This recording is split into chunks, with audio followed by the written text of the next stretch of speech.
जलियांवाला बाग भारतवर्ष के स्वतंत्रता संग्राम का एक महत्वपूर्ण अध्याय है। एक ऐसी घटना जिसने मानवता को झकझोर कर रख दिया। जिसने भी इस हत्याकांड के विषय में सुना उसी ने इसकी घोर निंदा की। दुधमुहे बच्चों से लेकर युवक, महिलाएं, बुजुर्ग, सैकड़ों लोग इस हत्याकांड में मौत का शिकार हुए। बर्बरतापूर्वक इस कार्यवाही में अंधाधुंध गोलियां चलाई गई। इस पूरे घटनाक्रम को अंजाम देने में दो लोगों की बड़ी महत्वपूर्ण भूमिका रही। एक ब्रिगेडियर जनरल रेजिनाल्ड डायर, जिन्हें ओ डायर के नाम से भी जाना जाता था, और दूसरे पंजाब के lieutenant governor Michael O'Dwyer. इन दोनों ने ही योजनाबद्ध ढंग से इस हत्याकांड को अंजाम दिया, जिससे ब्रिटिश हुकूमत की नज़रों में ये बड़े काबिल ऑफिसर सिद्ध हो सकें। कहा जाता है कि 1927 में जनरल ओ डायर तड़प तड़प कर मौत का शिकार हुए।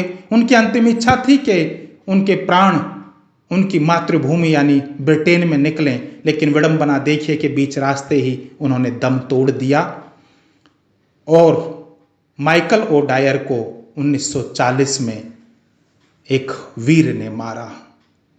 इस पूरे हत्याकांड पर, इस पूरी घटना पर भारत माता व्यथित थी। कौन लेगा इसका बदला? क्या अपने देश में ही मेरे सपूतों को, मेरे बच्चों को इन ब्रिटिश शासकों की क्रूरता के बदले आंदोलन करने, इन ब्रिटिश काले कानूनों का विरोध करने का हक नहीं है? यदि है तो फिर उन निर्दोषों की हत्या क्यों की गई? कहानीमाला चैनल में आज आपके सामने मैं लेकर आया हूं एक संकल्प वीर की कहानी, जिसका नाम था ऊधम सिंह। ऊधम सिंह का जन्म 26 दिसंबर 1899 को पटियाला में सुनाम में हुआ था। उनका असली नाम शेर सिंह था। उनके पिता सरदार टहल सिंह सुनाम के पास एक रेलवे में कर्मचारी थे। शेर सिंह जब 3 साल के ही थे तभी उनकी माता का निधन हो गया, और काल का चक्र देखिए कि कुछ समय बाद ही उनके पिता का भी निधन हो गया। 7 साल की उम्र में बालक के सिर से माता पिता दोनों का साया उठ गया। एक भाई ने उन्हें केंद्रीय खालसा अनाथालय में भर्ती करा दिया और वहां उनका नाम रखा गया ऊधम सिंह और उनके भाई का नाम रखा गया साधु सिंह। कुछ दिन बाद साधु सिंह की भी मृत्यु हो गई और अब ऊधम सिंह अकेले थे पूरी दुनिया में। यह सदमा निश्चित रूप से उन्हें विचलित कर देने वाला था, लेकिन बालक धीरे धीरे अपने जीवन क्रम में आगे बढ़ा। 1918 में उन्होंने अनाथालय छोड़ दिया। उसके कुछ दिन बाद ही जलियांवाला बाग यानी 1919 का यह घटनाक्रम हुआ, जिसने बालक के जीवन पर, बालक के मन पर बेहद गहरा असर डाला। उनके जीवन में एक नया मोड़ आया। वह समर्पित क्रांतिकारी बन गए। एक के बाद एक कई देशों में घूमते हुए अंत में वह अपने लक्ष्य की ओर बढ़े। उनका लक्ष्य था ब्रिटेन पहुंचना, क्योंकि ब्रिटेन पहुंचकर ही वह माइकल ओ डायर की हत्या कर सकते थे।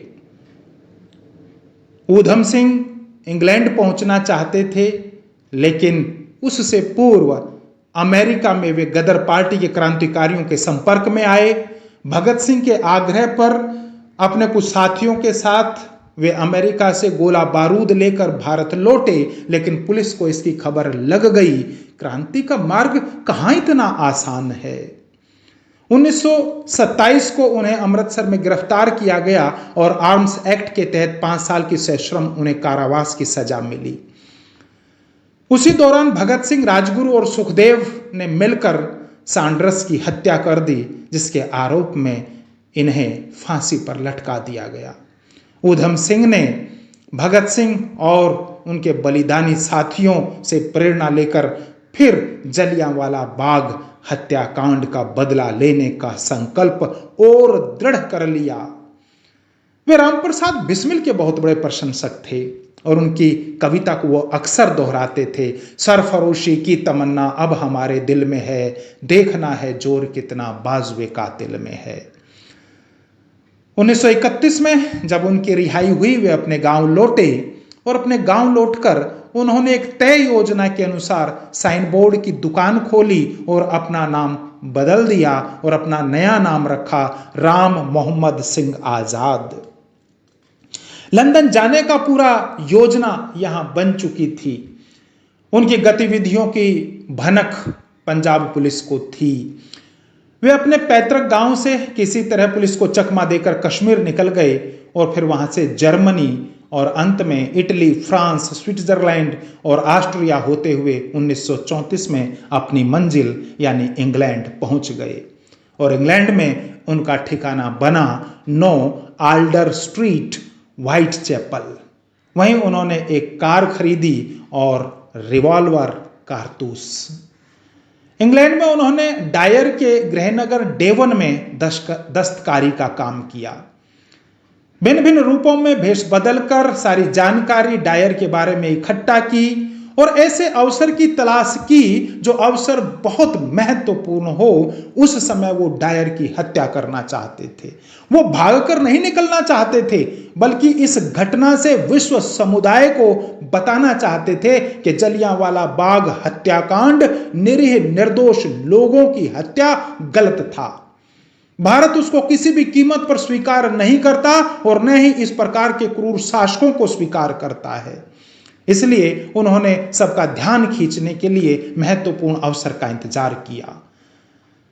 आप जानते हैं ऊधम सिंह को कितना समय लगा अपने लक्ष्य तक पहुंचने में? 7 साल का लंबा इंतजार ब्रिटेन में रहते हुए अंत में उन्हें एक दिन मौका मिला जब लंदन में कैक्सटन हॉल में 13 मार्च 1940 को भारत में काम कर रहे अधिकारियों और पूर्व अधिकारियों की एक महत्वपूर्ण बैठक सुनिश्चित हुई। माइकल और डायर इस बैठक के, इस कार्यक्रम के मुख्य अतिथि थे और इसमें कई अन्य अधिकारी भी सम्मिलित होने वाले थे। किसी प्रकार से प्रयास करके ऊधम सिंह इस हॉल में घुस गए और दीवार के साथ अवसर के इंतजार में खड़े हो गए। एक पुस्तक में उनकी रिवॉल्वर पहले से ही रखी हुई थी। बैठक जैसे ही समाप्त हुई, डायर अधिकारियों से मिलना जुलना शुरू कर रहे थे। इसी बीच उन्होंने जाकर सामने से माइकल और डायर के ऊपर गोलियां दाग दी, जिससे उनकी मौके पर ही मृत्यु हो गई।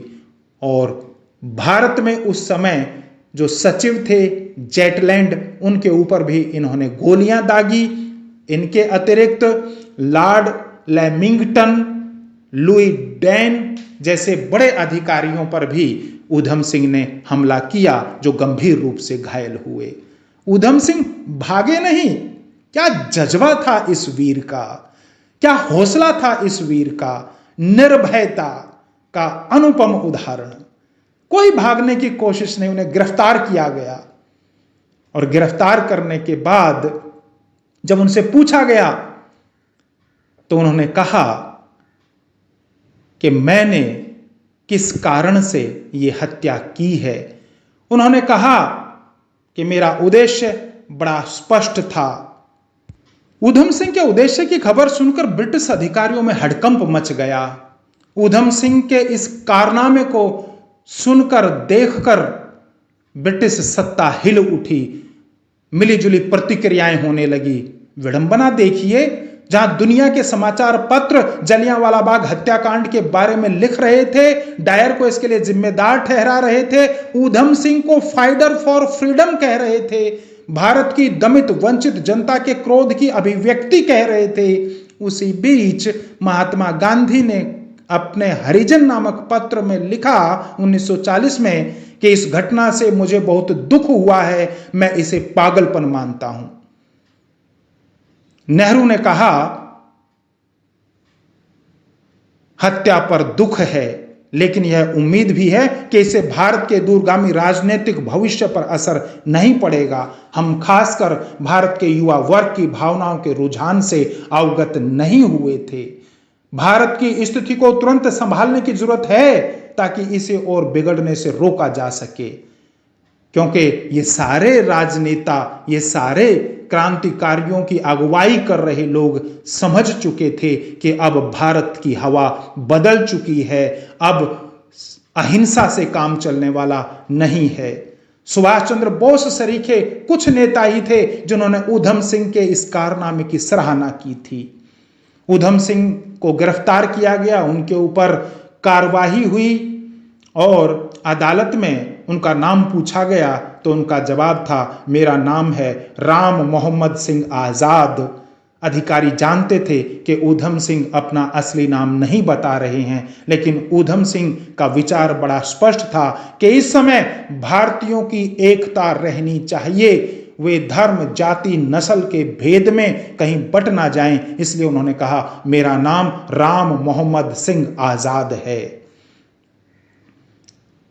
जज ने पूछा कि आपने डायर की हत्या क्यों की? उन्होंने बड़े स्पष्ट रूप से कहा कि मैंने उसे इसलिए मारा क्योंकि मुझे उससे घृणा थी, वह इसी लायक था। उन्होंने अपने बचाव में कोई अपील नहीं की, इसलिए अदालत ने उन्हें दोषी मानते हुए मौत की सजा सुना दी और 31 जुलाई 1940 को पेंटोनविल जेल में उन्हें फांसी पर लटका दिया गया और उसी दिन उनका अंतिम संस्कार भी कर दिया गया। देश आजाद हुआ और आजादी के बाद उसी वीर को सत्ता की पलटी लगी और सत्ता के अधिष्ठानों ने, सत्तासीन लोगों ने कहा, शहीद आजम ऊधम सिंह। लेकिन यह सम्मान उन्हें तब मिला जब पहले उनकी छवि भिन्न रूप में धूमिल कर दी गई थी। यह बड़ी विडंबना है, यह बड़ा विचार करने का विषय है कि भारत के स्वतंत्रता सेनानियों, स्वतंत्रता आंदोलन के क्रांतिकारियों का सम्मान होना चाहिए। तरह तरह के लांछन लगाने से कुछ हासिल होने वाला नहीं है। ये वीर भारत के युवा को प्रेरणा देने वाले हैं। धन्यवाद। आशा करता हूं कहानीमाला की कहानियां निरंतर आपको पसंद आ रही होंगी। आजादी का अमृत महोत्सव के अंतर्गत बलिदानियों की कहानी निरंतर आप तक पहुंचाने का प्रयास है। आप हमसे जुड़े रहिए, कहानीमाला को सब्सक्राइब करते रहिए और जन जन तक कहानीमाला पहुंचे, इसके लिए आपका सहयोग अपेक्षित है। बहुत बहुत धन्यवाद। नमस्कार।